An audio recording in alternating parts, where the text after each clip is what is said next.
Hello and welcome to the Grapple YouTube. I'm Matty Edwards, and this is my reaction to WWE WrestlePalooza Indianapolis from Saturday, September 20th. Yes, that's the right date. Yeah, just as I say, a late one. It was a late one. I'd done half the show, stayed up for it last night, and then finished it off this morning. So it was a long one, not as quite as long as the AEW show that I have been informed is very long. And Benno has done his reaction video over on this channel as well to the AEW All Out from the last night. So go check that out as well as obviously watching this video, guys. But yeah, my initial reactions overall to WrestlePalooza, it was fine.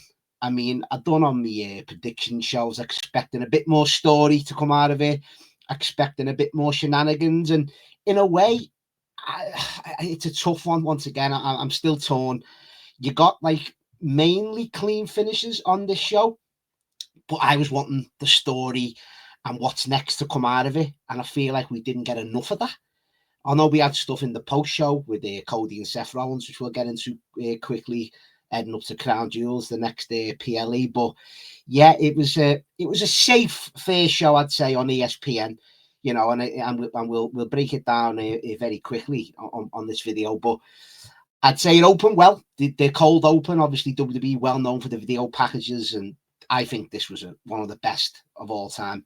Merging in the sports side with ESPN and obviously the sports entertainment side of WWE over the years, and I really enjoyed that video. It was like 5 minutes long. I'd seen it on YouTube before they showed it at the start of this show, but yeah, once again, stuff like that, you can never be faulted, no matter where your allegiances lie in the wrestling landscape. WWE head and shoulders in that regard with that. So really like that, and with it being the first show on ESPN, obviously Triple H himself, Paul Levesque in the ring, opening this one up. Doesn't like the camera, I've been told, but yeah, he's there front and centre, welcoming everyone to the show, WrestlePalooza, and we're off to the races. First match, obviously, was Brock Lesnar and John Cena. AEW All Out main event, I think, was starting when Cena and Lesnar were heading to the ring. So yeah, the counter program and well and truly head to head there. And my initial thoughts on the match and reaction to it, and I wasn't expecting much going in. Once again, on my preview show. And yeah, I was pretty much proven right, maybe. And I'm not that guy who likes to be proven right or takes W's as much as people would expect. But no, it wasn't doing nothing for me, really. And I thought Cena to go over, maybe in a heroic fashion. And, but he went the other way with just having a rinse repeat of what we seen, 12 years ago, 11 years ago with Suplex City, near enough. But it was F5 City, 6 F5s. And he took his time with them. He was just, I seen someone say on X, and I'm sorry, I forget to credit, like, didn't see who said it, but it was like, or it might have been even on our Discord, it was like when you started the old SmackDown versus Raw games, and your finishes were stored, and you had 3 at the start of the match, because Cena was hitting 3 AAs, Lesnar hitting the 6 F5s, it was just overkill. And I know pretty much that's what you'd expect from these two at this stage in the game, but just rehabbing Brock Lesnar really to the ESPN audience as this monster. And yeah, it just didn't do anything at all for me. Even Heyman announcing Lesnar, which we got a tease on SmackDown, was a decent touch, I suppose. But is that going to lead anywhere in the storylines and in the creative, which I'm thinking it's lacking at the minute. It's yeah, not much regarding this. And I suppose you can go into Cena being a bit downtrodden in his last couple of appearances, but we've only got 5 appearances left. And it's been botched from the heel team, really, hasn't it? I mean, the initial angle, which was one of the greatest of all time, and then ever since then, it's just been fucking L after L, really, hasn't it? Barring a couple of Cena magic moments. But we'll see where it goes. Still don't know who Cena's going to wrestle in his last match, what story's going into it. That's what I'm saying. We didn't really get anything out of that. Hopefully they can. But as I say, he hasn't even got loads of Raws and SmackDowns to enhance this. Like, I need to get like me confidence back before I retire. I just do not know. And to be honest, I don't think they do either at this point. So yeah, wasn't great for me, that one. Second match of the night, the Usos against the Bronze, and I thought this was good. I enjoyed this, and we had the Usos teaming up for the first time in 2 years, I think Michael Cole said, and it was obviously we had the angle on the on one of the pre-shows where LA Knight was inserted as the referee in this one, and once again on the preview show, expecting more shenanigans with LA Knight really after what they've been playing up with Jay. And we got a couple of, where Jay had to stop himself from hitting LA Knight with the chair after one of the Bronze ducked out the way. We had the finish really where Braun done the double spear to Usos through the table, and I only caught it on the replay where Jay shoved LA Knight out the way. He was kind of taking a bullet for him as well. So we had that, but other than that, once again, it was more or less a cleanish win for the Bronze with the, as I say, the double spear through the table, then the tsunami. So I like it in that regard of the Bronze getting put over strong, and obviously surely they should win the tag belt at this point because what else are we going to do with them? But yeah, I just expected a bit more story to come out with these shows, and especially Jay and LA Knight. So we'll obviously see where that goes, and obviously Jay still can't figure out how we got busted open the hard way. I've watched it a few times. I've watched the dive. I've watched the chair shots. If it bounced up and hit him, I still can't figure it out. But it was an instant gush straight away with that one. So we move on there.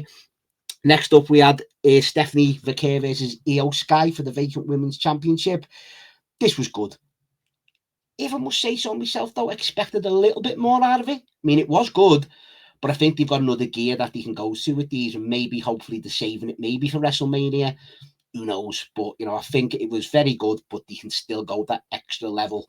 And it was the right call. Predicted Stephanie on the preview show, and rightfully so. She went over, and it was what a beautiful, beautiful finish that spiral tap was. Unbelievable perfection. Just the talk in it and the land was just perfect. Unbelievable stuff. And I say the right person went over there, and we're off to the races fully now with Stephanie Vaquer as your new women's champion. We go into the mixed tag match, which was, I said on the preview show, which was my thinking it was my main event, really. It's been built up the most for me on TV. It's had the most traction, obviously, online and in the arenas with AJ Lee coming back. And I thought this was match of the night. And I've seen people a bit down on this one, and I'm not too sure why. I think it's just the inbuilt hatred of Becky and Seth, or is it Seth and then Becky, or is it both of them as a collective? Because I thought for a mixed tag and for AJ's first match back, I thought this was as good as you could get, really. You had all the heel stuff earlier on where the AJ didn't get in the ring until 10 minutes, 12 minutes into this one, which I liked, building the anticipation of AJ getting in there. But once AJ got in, apart from a few, seeing the video going round, and I don't think it was that bad, the missed slaps or whatever it was. I don't think it was that bad. But other than that, I was expecting to see that reaction this morning. I was thinking, oh God, what's AJ done? And it was not, because I thought she looked great in the match. Like some of the spots she done, the push up off Seth into the tornado DDT on Becky, and then the assisted sliced bread into the moonsault on Seth and Becky with Punk. Like, I thought that there was some creative, good little spots there. Enjoyed it. The fans were into it. Maybe you could have knocked 5 minutes off this one if I was nitpicking at it. But I thought for what it was, said on the tin, I thought this was typical good WWE mixed tag team match, and yeah, didn't see a problem with this one at all. The right people went over again. You can play into your singles matches down the line where AJ and Becky and Punk and Seth go at it. So big thumbs up for me all across the board on that one. Enjoyed that a lot. Then we get into the main event, which was Cody Rhodes versus Drew McIntyre, and it's short on time. I think it was only about 16, 17 minutes, this one, but I think Cody is one of the better, I was moaning about your bomb matches with Cena and Lesnar, but I think Cody's one of the best when you just start getting into it, really, and just hitting the bombs pretty much from the off. And Drew McIntyre's one of the best at that. And I thought that as I say, a bit on the shorter side, it felt for me, but still a really good match, playing into the fact, obviously, of the referee a couple of times not being in position with Drew to protect him slightly. I like that, and Drew hitting a swanton over the top dive to the side where the announce tables was, which was very impressive. Like the callback to the Claymore through the side of the table, but with obviously Drew missing and it playing into the finish with his busted shin or leg, whatever they were going for with that. Loved that, and as they did play into the finish, going for the Claymore, obviously fell down, and Cody hits the super Cody cutter and a crossroads, and it was a clean 1-2-3 victory at that. So once again, expecting shenanigans with Randy Orton, which we didn't get, but thinking about it in the aftermath for the first show on ESPN, obviously had you bookended it with Brock Lesnar looking strong, And then you had Cody Rhodes looking strong as your face and as your world champion, having a clean victory and celebrating at the end of your first show.